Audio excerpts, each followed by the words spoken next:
Hello guys. Hello guys. Hello, hello, hello. Hello, hello. Let's go. Merde. Putain, faut vraiment que je travaille mon anglais, moi. Ok, ok. Aujourd'hui, exo, toujours classique. Enfin, vous l'avez vu, vous l'avez vu en miniature. Ça doit être ça qui vous attirait. Vous comprenez pas pourquoi je mets le X en indice. Vous comprenez pas, certainement. Pour ceux qui connaissent pas, je vais expliquer, d'accord. En gros, là, on veut quoi? Résoudre. Résoudre. Résoudre. Du coup, dans, dans N, d'accord. L'équation x, là je mets 4, égale 4 fois x au cube, d'accord. Voilà, on va résoudre ce truc. Ok, donc comme je disais, x il est pas en indice. Si vous avez remarqué, j'ai écrit le x assez gros quand même, il est pas en indice. Parce que du coup, si je voulais écrire 4 avec un x en indice, je pense que je ferais ça plutôt. Ouais, d'accord. Donc le x il est pas en indice. Pour ceux qui savent pas, en fait, ça c'est la tétration, d'accord. La tétration. J'explique. En gros, si j'ai A et que là je vais dire N, d'accord? En gros, qu'est-ce que ça représente? Bah, ça représente A à la puissance A à la puissance A à la puissance A, d'accord? Combien de fois? N fois du coup. À la puissance 1, du coup. N, N fois, d'accord? Du coup, bah, si j'ai par exemple 2 à la tétration 3, d'accord?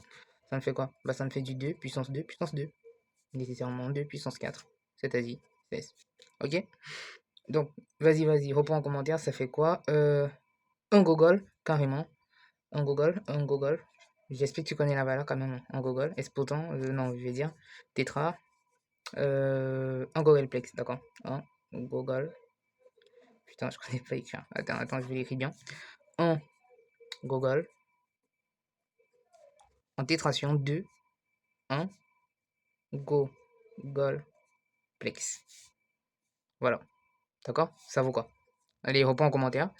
Après, si tu trouves, peut-être, tu pourras me donner l'exo que tu veux. Je le mets dans ma prochaine vidéo. On est ok? Génial. Donc, là, c'était le bouillon. Je pense que t'as compris c'est quoi la tétration. Du coup, on va résoudre ce truc merdique quand même. Ouais.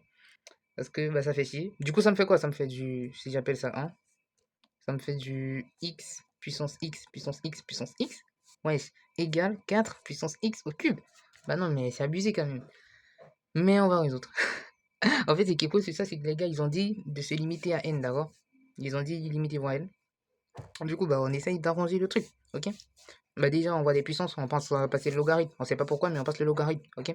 Donc, si je passe le logarithme, ça me fait du x puissance x ln de x égale x cube ln de 4. D'accord? Du coup, bah nous, on veut des x de ce côté. Ça me fait du x puissance x 3 fois du coup. Du coup, multiplié par x puissance moins 3. D'accord? Multiplié par ln de x, ça me fait du ln de 4. Ok? Ok. Donc, bah, ça, on connaît, hein. Le 3, il vient juste là. Enfin, je connais le x puissance a fois x puissance b, ça fait x puissance ab, d'accord? Du coup, là, bah, ça me fait du x puissance x moins 3.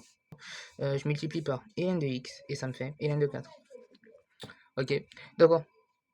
Donc ici, faut penser gros, en gros, tu vois. Là, j'ai quelque chose fois ln d'un truc, d'accord? Et c'est égal à ln de quelque chose. Après, je me dis, est-ce que je pourrais pas écrire ce ln de quelque chose comme quelque chose fois ln de quelque chose? Bah, du coup, on pense direct. 4 c'est quoi? 4 c'est 2 au carré. Donc le 2 il descend, ça fait du ln de 2. Et on est ok. Donc ça me fait du x puissance x moins 3 ln de x. Là, ça fait du 2 ln de 2. D'accord?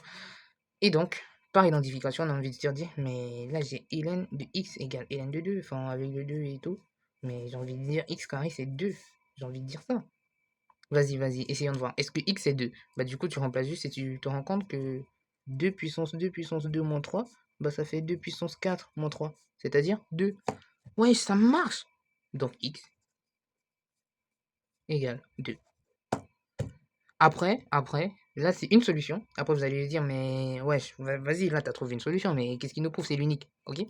Bah on peut démontrer dans n que c'est l'unique solution. On peut démontrer que dans n c'est l'unique solution, d'accord? Et on vient de la trouver. Du coup, si tu veux une vidéo sur la démonstration de l'unicité de la solution, n'hésite pas, je te fais ça. Et puis, n'hésite pas, je veux dire, n'oublie pas ce truc. C'est quoi un gogol? intégration de un Googleplex. Vas-y, tu réponds et tu passes dans ma prochaine vidéo. Je vais dire ton exo, ça passe dans ma prochaine vidéo.